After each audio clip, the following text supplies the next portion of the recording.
ආයුබෝවන් අපි කලින් වීඩියෝ එකේදී කතා කරා කාබෝහයිඩ්‍රේට් ගැන.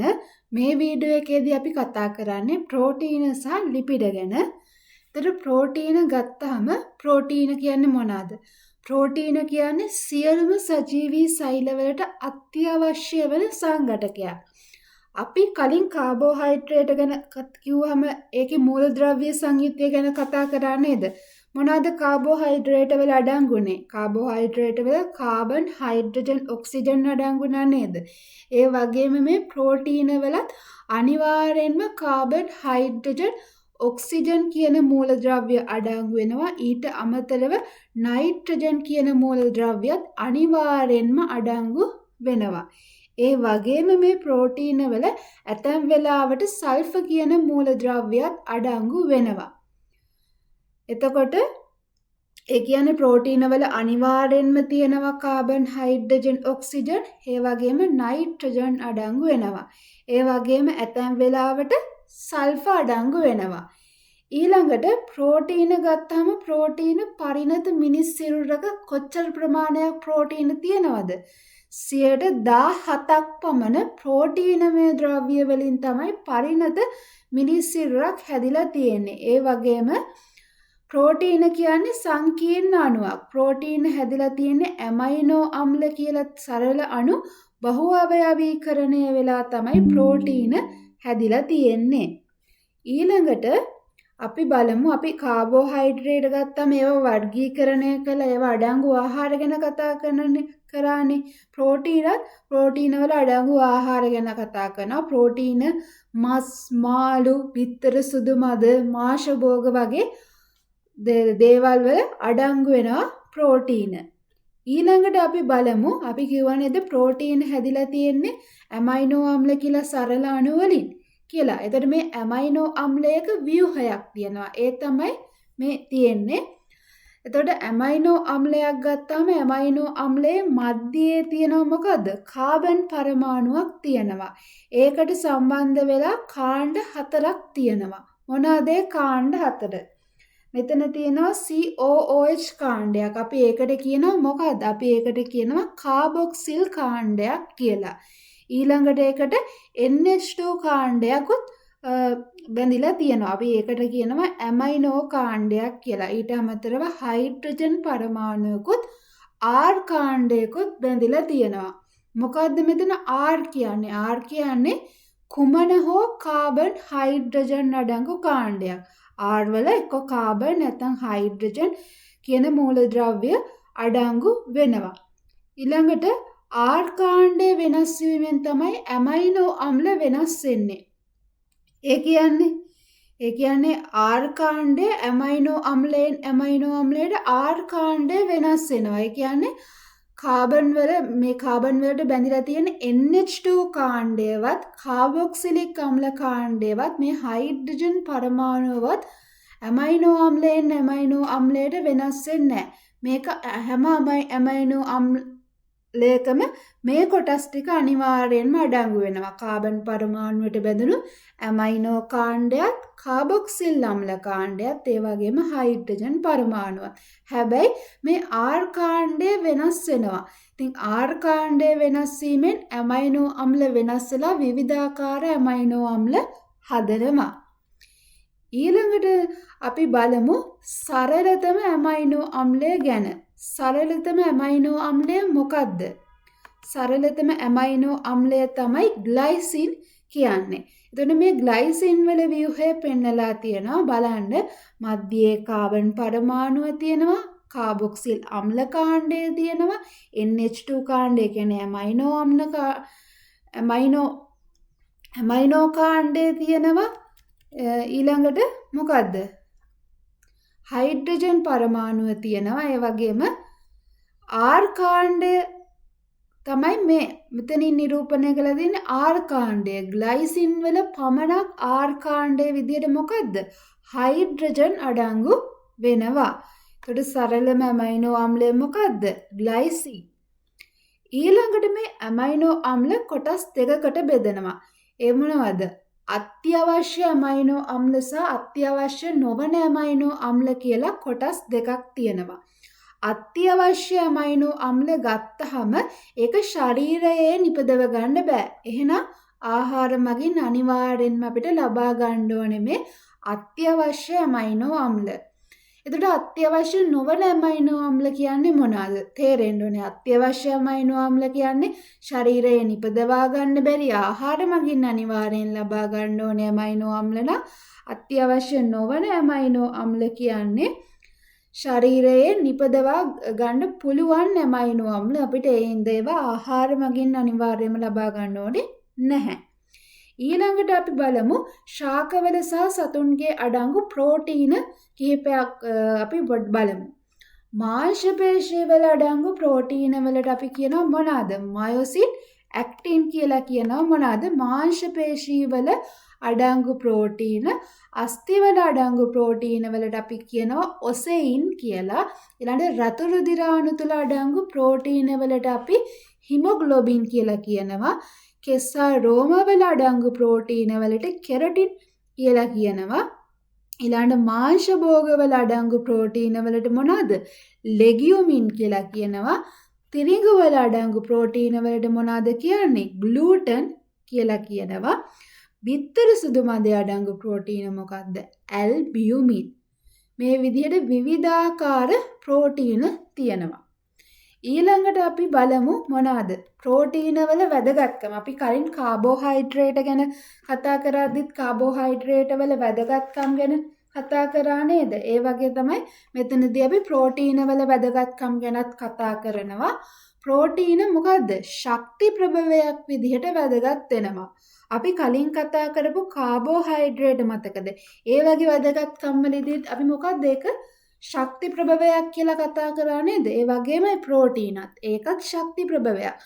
කාබෝහයිඩ්‍රේටයි මේද වලිනුයි සපයන ශක්තිය නොසෑහෙනකොට මේ ප්‍රෝටීන මගින් ශක්තිය නිපද වෙනවා. ඊළඟට ව්‍යුහාත්මක සංඝටක හදන්නත් දායක වෙනවා. සෛල පටලයේ තියෙන ප්‍රධාන සංඝටකයක් තමයි මේ ප්‍රෝටීන. ඊළඟට එන්සයිම විදිහට ක්‍රියා කරනවා. මොනවාද මේ එන්සයිම කියන්නේ කියලා මේ පාඩමේ පස්සේ කතා කරනවා. එහෙනම් අපි දැනට ඒක තියමු. ඊළඟට ප්‍රෝටීන හෝමෝන විදිහට වැදගත් වෙනවා. ජීවීන්ගේ සමායෝජනයට සමස්ථිතියට වැදගත් වෙන හෝමෝන මොනවාද? ප්‍රෝටීන. ඊළඟට මොනවාද? ප්‍රතිදේහ විදිහට ක්‍රියා කරනවා. රෝගකාරක ශුද්ධ ජීවීන්ගෙන් ආරක්ෂා වෙන්න ශරීරය තුළ නිපදවන ප්‍රතිදේහවලට තමයි කියන්නේ මොනවද? ප්‍රතිදේහ තමයි ප්‍රෝටීන. රෝගකාරක ශුද්ධ ජීවීන්ගෙන් ආරක්ෂා වීමට ශරීරය තුළ නිපදවන ප්‍රතිදේහ ප්‍රෝටීන වෙනවා. හරිද? එතකොට ඒ දේවල් තමයි ප්‍රෝටීන වල වැදගත්කම්. මොනවාද වැදගත්කම්? ශක්ති ප්‍රභවයක් විදිහට වැදගත්, ව්‍යුහාත්මක සංඝටක හදන්න, ඊළඟට එන්සයිම විදියට ක්‍රියා කරනවා, හෝමෝන විදියට ක්‍රියා කරනවා, ඒ වගේම ප්‍රතිදේහ විදියටත් ක්‍රියා කරනවා. ඊළඟට ප්‍රෝටීන හඳුනා ගැනීමේ පරීක්ෂාව. අපි කාබෝහයිඩ්‍රේට් ගැන කතා කරද්දිත් කාබෝහයිඩ්‍රේට් හඳුනා ගැනීමේ පරීක්ෂා කියලා කතා කරා නේද? මොකද්ද? පෘෂ්ඨය හඳුනා ගන්න පරීක්ෂාවක් කරා, ග්ලූකෝස් හඳුනා ගන්න, සුක්‍රෝස් හඳුනා ගන්න අපි පරීක්ෂා කරා. ඒ වගේම මෙතනදී අපි ප්‍රෝටීන හඳුනා ගන්න කරන පරීක්ෂාවල නමක් දෙනවා. මොකක්ද ඒක? බයුරේට් පරීක්ෂාව. ප්‍රෝටීන හඳුනා ගැනීමේ පරීක්ෂාවට අපි කියනවා බයුරේට් පරීක්ෂාව කියලා. මේකෙදි අපි කරන්නේ පරිප්පු කුඩු කරලා ලබාගත් ද්‍රාවණයක් හෝ බිත්තර සුදු මද සහිත ද්‍රාවණයක් ගන්නවා. ඊට පස්සේ අපි ඒකට දානවා සෝඩියම් හයිඩ්‍රොක්සයිඩ් වැඩි පරිමාවක් මිශ්‍ර කරලා පස්සේ කොපර් සල්ෆේට් බිඳු කිහිපයක් දානවා. එතකොට මොනවාද මේ බයුරේට් පරීක්ෂාවේදී අපි දාන්නේ? සෝඩියම් හයිඩ්‍රොක්සයිඩ් ඊළඟට කොපර් සල්ෆේට්. සෝඩියම් හයිඩ්‍රොක්සයිඩ් නම් වැඩි පරිමාවක් දාන්නේ. හැබැයි කොපර් සල්ෆේට් බිඳු කිහිපයක් තමයි දාන්නේ. එතකොට මොකද මෙතනදී වෙන්නේ? පරිප්පු කුඩු කරලා ලබාගත් ද්‍රාවණයක් හරි බිත්‍ර සුදු මද සහිත ද්‍රාවණයක් හරි අරගෙන ඒකට සෝඩියම් හයිඩ්‍රොක්සයිඩ් වැඩි පරිමාවක් දාලා ඊට පස්සේ කොපර් සල්ෆේට් බිඳු කිහිපයක් දානවා. මොකද අපිට දැක ගන්න පුළුවන් වෙන්නේ? ද්‍රාවණය තද දම් පාට වෙනවා. මොකද ද්‍රාවණය තද දම් පාට වෙනවා නම් ඒකේ ප්‍රෝටීන අඩංගු වෙනවා. ඉතින් බයුරේට් පරීක්ෂාවේදී අවසානයේ වෙන්නේ ඒකේ ප්‍රෝටීන අඩංගු නම් ද්‍රාවණය තද දම් පැහැ වෙන්න ඕනේ. ඔන්න අපි ප්‍රෝටීන වැදගත් කිව්වා නේද එන්සයිමයක් විදියට. ඔන්න ඒ එන්සයිම ගැන තමයි අපි දැන් කතා කරන්න යන්නේ. එන්සයිමයක් කියන්නේ මොකක්ද? එන්සයිමයක් කියන්නේ ජීවීන් තුල සිදුවන ජෛව රසායනික ප්‍රතික්‍රියාවල ශීඝ්‍රතාවය. ඒ කියන්නේ වේගෙ වැඩි කරන්න අවශ්‍ය වන ජීවීන් විසින්ම නිපදවා ගන්න විශේෂිත ප්‍රෝටීන කාබනික උත්ප්‍රේරක කියලා අපි කියනවා. ඒවා තමයි එන්සයිම කියන්නේ. මොකද එන්සයිම කියන්නේ ජීවීන් තුල සිදුවන ජෛව රසායනික ප්‍රතික්‍රියාවල ශීඝ්‍රතාවය වැඩි කරන්න අවශ්‍ය වෙන ජීවීන් විසින්ම නිපදවනු ලබන විශේෂිත ප්‍රෝටීනය. ඒකට එන්සයිම ගැන කියද්දී අපිට පොයින්ට් 3ක් මතක තියාගන්න වෙනවා. මොකක්ද? එක ජීවීන් තුළ සිද්ධ වෙන ජෛව රසායනික ප්‍රතික්‍රියාවල ශීඝ්‍රතාවය වැඩි කරනවා. ඒ වගේම ඒක ජීවීන් විසින්ම තමයි නිපදව ගන්න. ඒ වගේම මේක විශේෂිත ප්‍රෝටීනයක්, කාබනික උත්ප්‍රේරකයක්, එන්සයිම. ඒ විදිහට එන්සයිම මතක තියාගන්න. අපි උදාහරණයක් විදිහට ගමුකෝ මොකද මේකේ සිද්ධ වෙන්නේ කියලා. අපි දන්නව නේද සුක්‍රෝස් ග්ලූකෝස් බවට පත් කරන්න තනුක අම්ල එක්ක රත් කරන්න ඕනේ කියලා. ඇයි අපි කතා කරේ කාබෝහයිඩ්‍රේට් හඳුනා ගැනීමේ පරීක්ෂාවල සුක්‍රෝස් හඳුනා ගැනීමේ පරීක්ෂාවක් කරා නේද? ඒකේදී අර පරීක්ෂණ නලයකට සුක්‍රෝස් දාලා ඒකට බෙනඩික් ද්‍රාවණය දැම්ම කියලා කිසිම වර්ණ විපර්යාසයක් වුණ නෑනේ. ඊට පස්සේ අපි මොකද්ද කරේ? සුක්‍රෝස් වලට තනුක අම්ලයක් දැම්මා. තනුක සල්ෆියුරික් අම්ලයක් පරීක්ෂාවේදී දැම්මා. ඉතින් එතකොට මොකද්ද වුනේ? ඒ සුක්‍රෝස් අණුව ජල විච්ඡේදනය වෙලා ග්ලූකෝස් හැදුවා. ඒක තමයි මේ කියලා තියෙන්නේ. සුක්‍රෝස් ග්ලූකෝස් බවට පත් කරන්න තනුක අම්ල එක රත් කරන්න ඕනේ. හැබැයි ආහාර ජීර්ණ පද්ධතිය අඩංගු එන්සයිම මගින් මේක අඩු උෂ්ණත්වයකදී සිද්ධ වෙනවා. ඒ කියන්නේ මේ ඒ ප්‍රතික්‍රියාව උත්ප්‍රේරණය වෙලා ආහාර ජීර්ණ පද්ධතියේදී මේ ප්‍රතික්‍රියාව වෙන්න අඩු උෂ්ණත්වයකදී උනත් සිද්ධ කරගන්න පුළුවන් උනායි මේ කියන එන්සයිම මගින්. ඊළඟට අපි බලමු මේ එන්සයිමේ ක්‍රියාකාරීත්වය කොහොමද කියලා. පෘෂ්ඨය මත ඇමයිලේස් එන්සයිමේ ක්‍රියාකාරීත්වය බලන්න අපි පරීක්ෂණයක් කරනවා. මේකෙදි අවශ්‍ය ද්‍රව්‍ය වෙන්නේ මොනවාද? අපිට පාම් පිටි ඕනේ. ඒ වගේම අයඩින් ද්‍රාවණයක් ඕනේ, ජලය ඕනේ, පරීක්ෂා නලයක් ඕනේ, සුදු පිඟන් ගඩොලක් ඕනේ, ඒ වගේම විරාම ගටිකාවක් ඕනේ. කොහොමද මේක කරන්නේ? අපි බලමු මොකද්ද මේකේ ක්‍රමය කියලා. මුලින්ම කරන්නේ පාම් පිටි ජලයේ දිය කරලා සාදාගත්ත මිශ්‍රණයකින් මිලිලීටර් 2ක් පරීක්ෂණ නලයකට දානවා. කොච්චර ප්‍රමාණයක්ද? මිලිලීටර් 2ක් දානවා. ඊළඟට ඒකට අපි ඇමයිලේස් එන්සයිමය එකතු කරන්න ඕනේ. කොහොමද ඇමයිලේස් එන්සයිමය එකතු කරන්නේ? ප්‍රරෝහණය වෙන මුම් බීජ තියෙනවනේ. අන්න ඒ වගේ ඇමයිලේස් එන්සයිමය අඩංගු වෙනවා. ඉතින් ඒ ප්‍රරෝහණය වෙන මුම් බීජ ජලයේ ස්වල්පයක් එක්ක අඹරලා පෙරාගත්ත ද්‍රාවණය තමයි අපි යොදාගන්නේ මේකට. ඇමයිලේස් එන්සයිමේ මේකේ අඩංගු වෙන හින්දා ඉතින් අපි ඇමයිලේස් එන්සයිමේනොත් මොකද අර පාම් පිටි ජලයේ දිය කරගත් සාදාගත්ත මිශ්‍රණයට සම ප්‍රමාණයක්ම තමයි ඇමයිලේස් එන්සයිමයත් යොදාගන්නේ. අපි මිලිලීටර් 2ක් ගත්තනේ පාම් පිටි ජලයේ දිය කරගත්ත මිශ්‍රණය. ඒ වගේම මේ ප්‍රරෝහණය වෙන මුං බීජ එක්ක අඹරගත්ත පෙරාගත් ද්‍රාවණය මිලිලීටර් 2ක් තමයි අපි යොදාගන්නේ. ඊට පස්සේ ඔන්න මොකද සිද්ධ වුනේ? පාම් පිටි ජලයේ දිය කරගත්ත හදාගත්ත මිශ්‍රණයයි ඇමයිලේස් එන්සයිමයයි එකතු කරවන්න එකට.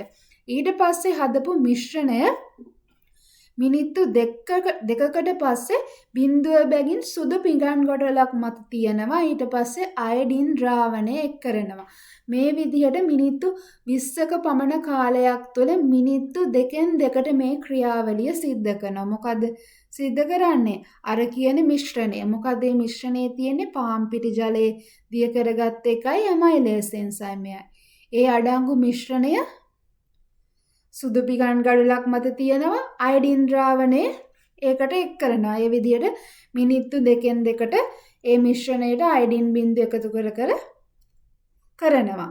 ඉතින් මොකද්ද මෙතනදී සිද්ධ වෙන්නේ? මෙතනදී සිද්ධ වෙන්නේ වරින් වර ලබාගත් මිශ්‍රණයේ වර්ණය නිල් පැහැයේ ඉඳන් ක්‍රමයෙන් දුඹුරු පැහැයට හැරිලා අවසානයේ අයඩින් වල වර්ණය ලබා දෙනවා. මොකද්ද වෙන්නේ? මුලින්ම නිල් පැහැයක් වෙනවා. ඊට පස්සේ ක්‍රමයෙන් දුඹුරු පැහැයට හැරිලා අවසානයේ තමයි අයඩින් වල වර්ණය ලබා දෙන්නේ. කොහොමද මේක සිද්ධ වෙන්නේ? ඇයි මෙහෙම වෙන්නේ? නිල් පැහැයක් ඇවිල්ලා දුඹුරු පැහැයක් ඇවිල්ලා අවසානයේයි කහ දුඹුරු පැහැය කියන්නේ අයඩින් වල වර්ණය ලබා දෙන්නේ. මේක කොහොමද සිද්ධ වෙන්නේ? පෘෂ්ඨය ගත්තාම අයඩින් එක කළු නිල් පැහැයක් ලබා දෙන්නේ. මේකේ පෘෂ්ඨය කියලා අපි මොකද්ද යොදාගත්තේ? පාන් පිටි තමයි යොදාගත්තේ. ඉතින් පාන් පිටි වල පෘෂ්ඨය අඩංගු වෙනවනේ. ඒ පෘෂ්ඨය අයඩින් එක්ක ප්‍රතික්‍රියා කරොත් මොකද? කළු නිල් පැහැයක් තමයි ලබා දෙන්නේ. මිනිත්තු 20ක් ගත වුණාට පස්සේ මේ මිශ්‍රණය අයඩින් ද්‍රාවණයත් එක්ක වර්ණ වෙනසක් දක්වන්නේ නැහැ. ඇයි එහෙම වෙන්නේ?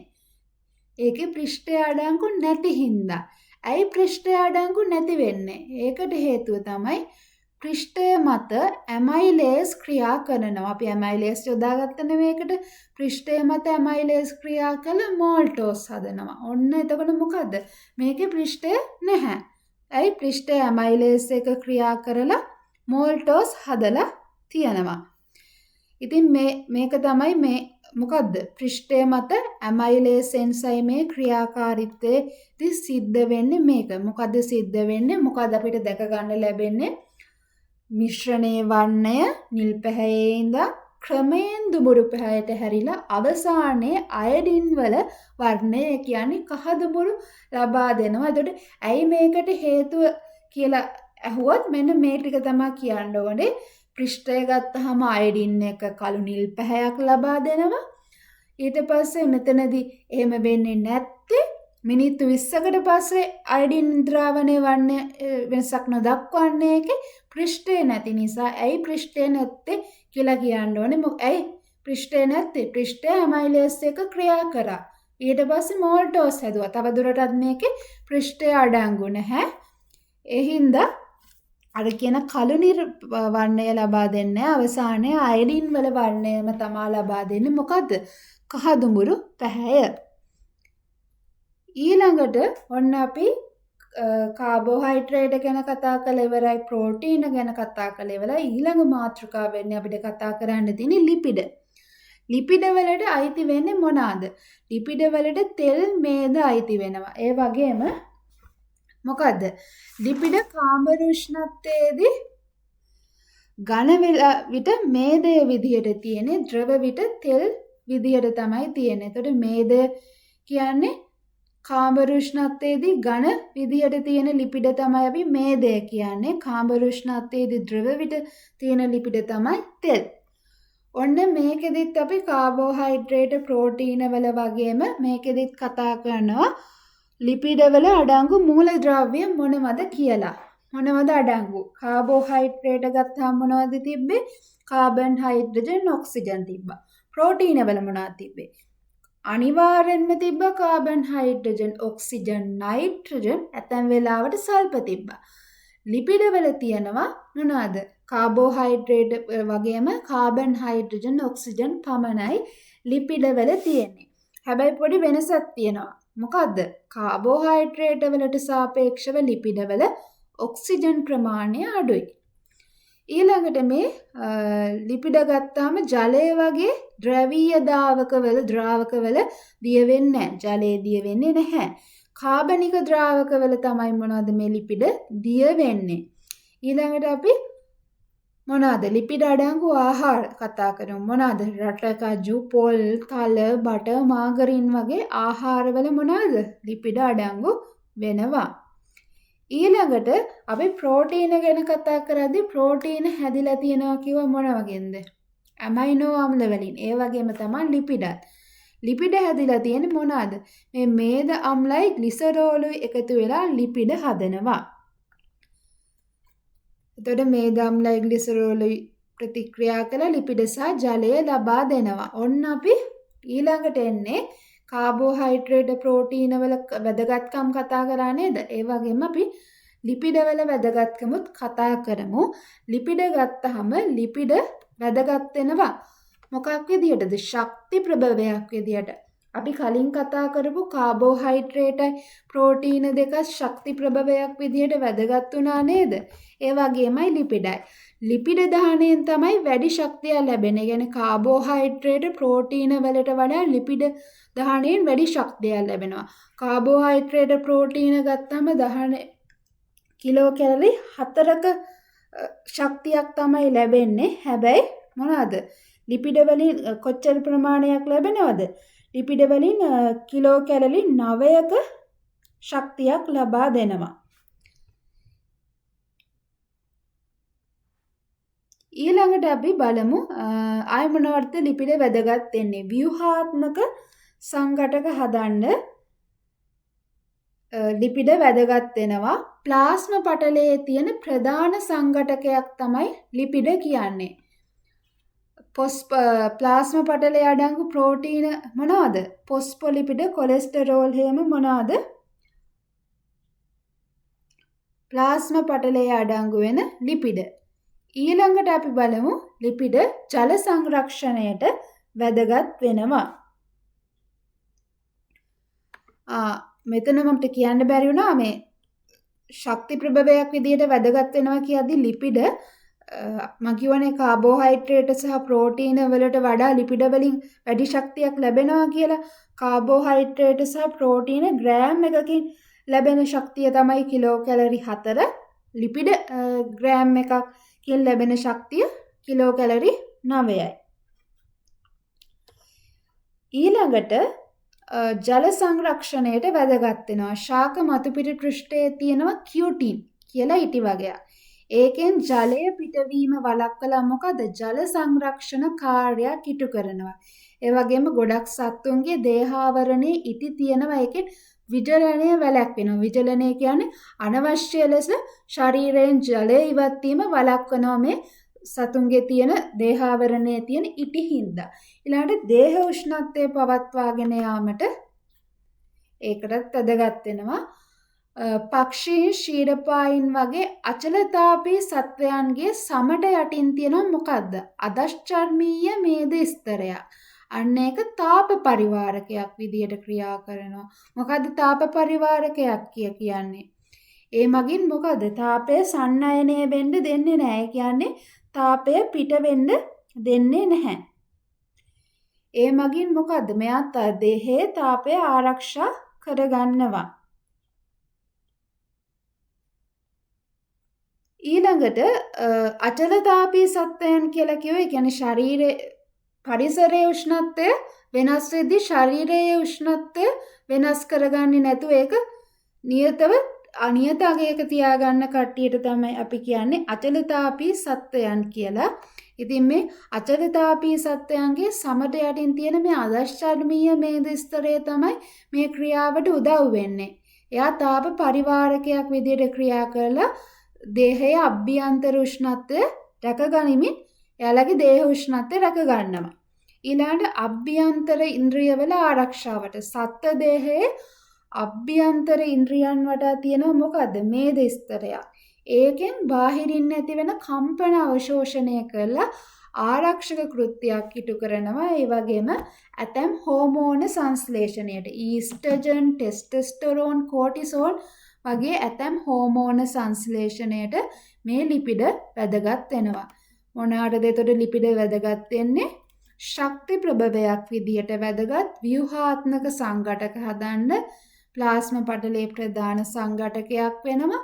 ජල සංරක්ෂණයට ශාක මතුපිට පෘෂ්ඨයේ තියෙන කියුටින් මගින් මේ ජල සංරක්ෂණ කාර්ය සිද්ධ වෙනවා. ඊළඟට දේහ උෂ්ණත්වය පවත්වාගෙන යාමට අචලතාපී සතුන්ගේ සමට යටින් තියෙන අදශ්චර්මීය මේද ස්තරය මේ දේහ උෂ්ණත්වය පවත්වාගෙන යන්න උදව් වෙනවා. ඊළඟට අභ්‍යන්තර ඉන්ද්‍රියවල ආරක්ෂාවට අභ්‍යන්තර ඉන්ද්‍රියන් වල තියෙන මේද ස්තර මේකට මේ අභ්‍යන්තර ඉන්ද්‍රියවල ආරක්ෂාව සිද්ධ කරනවා. ඒ වගේම ඇතම් හෝමෝන සංශ්ලේෂණයටත් ලිපිඩ වැදගත් වෙනවා.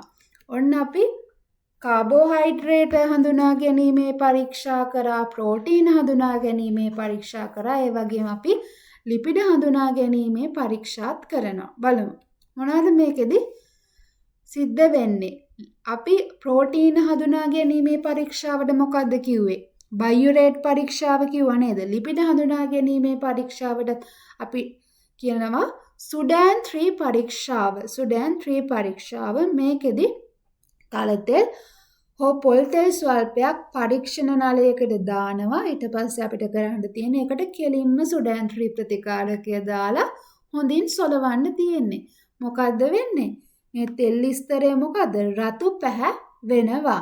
තෙල් ස්තරේ රතු පැහැ වෙනවා නම් ඒකේ අනිවාර්යයෙන්ම ලිපිඩ අඩංගු වෙනවා. ඉතින් සුඩෑන් 3 පරීක්ෂාවේ සිද්ධ වෙන්නේ ඒ ටික. මොකද්ද? තල තෙල් හරි පොල් තෙල් හරි ස්වල්පයක් පරීක්ෂණ නලයකට දාලා ලිපිඩ අඩංගු ද්‍රව්‍යයක් පරීක්ෂණ නලයකට දාලා ඒකට සුඩෑන් 3 ප්‍රතිකාරක එකතු කරලා හොඳින් හොලවුවොත් තෙල් ස්තරේ රතු පැහැ වෙනවා. ඒකෙන් අපිට ඒකේ ලිපිඩ අඩංගු කියලා කියන්න පුළුවන්. ඊළඟට මොකද්ද අපි කිව්වා නේද ලිපිඩ හැදිලා තියෙන්නේ මේද අම්ලයි ග්ලිසරෝලුයි එකතු වෙලා කියලා. ඉතින් මේ මේද අම්ල කොටස් දෙකකට බෙදෙනවා. මොනවද? සංතෘප්ත මේද අම්ල, අසන්තෘප්ත මේද අම්ල. සංතෘප්ත මේද අම්ලයක් ගත්තාම මේ මේද අම්ලයේ දාමයක් විදියටනේ තියෙන්නේ. එතකොට මේ දාමයේ කාබන් පරමාණු තියෙනවා. ඒ කාබන් පරමාණු අතර තනි බන්ධන මොනවද? තනි බන්ධන විතරක් තියෙනවා නම් එකකට අපි කියනවා සංතෘප්ත මේද අම්ලය. ඉතින් මේ සංතෘප්ත මේද අම්ල කාමර උෂ්ණත්වයේදී ඝන නැත්නම් අර්ධ ඝන විදිහට තමයි තියෙන්නේ. අසන්තෘප්ත මේද අම්ල ගත්තාම කාබන් දාමේ එක් කාබන් පරමාණු අතර මොකද? එක්ක දිත්ත බන්ධන එකක් නැත්නම් කිහිපයක් තියෙනවා නම් ඒක අසන්තෘප්ත මේද අම්ලයක්. තනි බන්ධන විතරක් තියෙනවා නම් ඒක සංතෘප්ත මේද අම්ලයක්. ඊළඟට අසන්තෘප්ත මේද අම්ල කාමර උෂ්ණත්වයේදී ද්‍රව විදියට තියෙන්නේ. සංතෘප්ත මේද අම්ල කොහොමද තියෙන්නේ?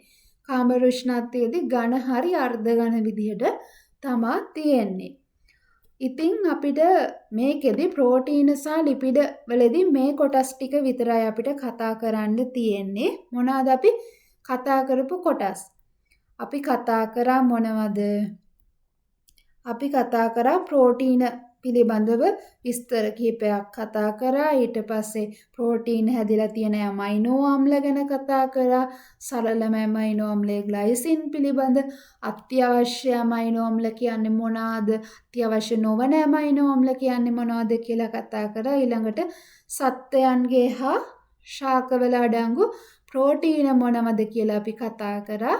ඊළඟට ප්‍රෝටීන වල වැදගත්කම් කතා කරා. ඊළඟට ප්‍රෝටීන හඳුනා ගැනීමේ පරීක්ෂාව කරා. එන්සයිම ගැන කතා කරා. ඊට පස්සේ පෘෂ්ඨය මත ඇමයිලේස් එන්සයිමේ ක්‍රියාකාරීත්වය කොහොමද කියලා අපි කතා කරා. ඊළඟට මොනවාද? ඊළඟට තමයි අපි ලිපිඩ ගැන කතා කරේ. ලිපිඩ ගැන විස්තර ටික කතා කරලා ලිපිඩ වල වැදගත්කම කතා කරලා ඊට පස්සේ ලිපිඩ හඳුනා ගැනීමේ පරීක්ෂාව ඒ වගේම ලිපිඩ හැදිලා තියෙන මේද අම්ල පිළිබඳව කතා කරා. ඉතින් මේ වීඩියෝ එකේදී කතා කරන්න බලාපොරොත්තු වෙන්නේ මේ ටික විතරයි.